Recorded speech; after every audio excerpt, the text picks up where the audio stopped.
union bill is an entryway into worker co-ops. Yes, it is. Yes, it is. And apparently, the worker co-op thing is actually part of that. Like, again, I made the point, it's like, God, man, I wish he added worker co-ops.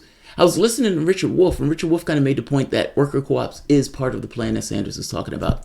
And yeah, he's trying to expand union membership. But you got to go past the New Deal. Like, I always ask, why do you need a New Deal? Because they clawed back. From the moment that FDR dropped dead, they clawed back one gain after the next until this is the world that we're in. And the sad part about it is because people don't fully have a historical context in events. They're not looking at 30, 40-year swaths of time. They live within a particular context. And the world seems slow to them in the way that times change and everything else. And so, in the context in which they live, this is normal. Normal is relative. There is no normal in an absolute sense. Normal is relative. As times change, it becomes normal to the people within the context that those times change. I'm saying that to say that back in the time of FDR, when he was putting through the New Deal politics, he was trying to get the Workers' Bill of Rights and everything else. That was normal. When Eisenhower kind of made this argument, Republican, that if a person is not on board for the New Deal, or the New Deal is here to stay, like that level of politics is here to stay. And that Republican built the highway system. That was normal. That was what that was. As politics shifts, people don't necessarily see it. And you get people who get stuck on this notion of normality, as if normality is a real thing. Oh, this is the way things should be. This is the way things must be. And then ideological choices get involved in the process. Look, your government is not real. America is not real. These countries, these are just thought things. They're fictions of sorts, legal fictions.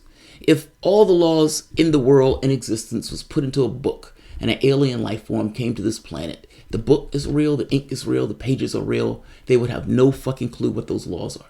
Those things are purely and entirely in your head. Those are agreements that we make, and they feel and seem real and solid to us. My point is, those things are icons. Those are emblems of sorts. Your government, as it is not real, can change. You can change the tenor of your government. You can change the priorities of your government. Those things are based on environmental circumstances. Your government is an instrument that is supposed to be able to change to accommodate the various environmental circumstances. Ours is broken. And it doesn't work necessarily at the behest of the 99%. It works at the behest of the 1%. It doesn't have to be that way, even though people get stuck in their heads of notions of normality and ideology. Those people have been broken in a sense of the way that our system has gone. It can change. It can change. We have the capacity to allow it to change. It can be done. I promise you, because it has been done before. It will be done again. We used to have slavery in this country. We no longer have slavery in this country. Blacks couldn't vote at one point. Women couldn't vote at one point. Those were big lifts, but those lifts were taken. We put a man on the fucking moon. I mean, come on. We fought World War II with an industrial might of putting two armies on two sides of the globe while filling the inventories of Britain and the Soviet Union.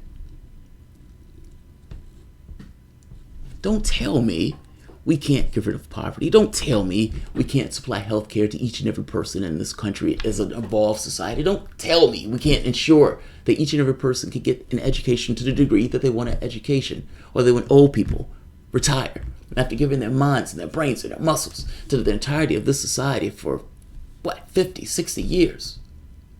That they can't retire with a certain degree of dignity, and that we can't ensure that they do so. Those things are choices. Those are political choices. And your government, the instrument that has been contorted into just being this kind of thing that expropriates wealth to the top 1%. And these media journalists, all of which are millionaires, fighters for that particular class, and propagandists for that particular class, paid by billionaires who want to ensure that their class remains the way it is and reality in the world remains the way it is. And the politicians, who again are also paid by the exact same billionaires. They may tell you something that is in their best interest. But the reality of it is, your government is a tool and it is an instrument, and that instrument can be changed and molded into whatever you need that instrument to be. Don't let them gaslight you into believing something else. Michael Williams.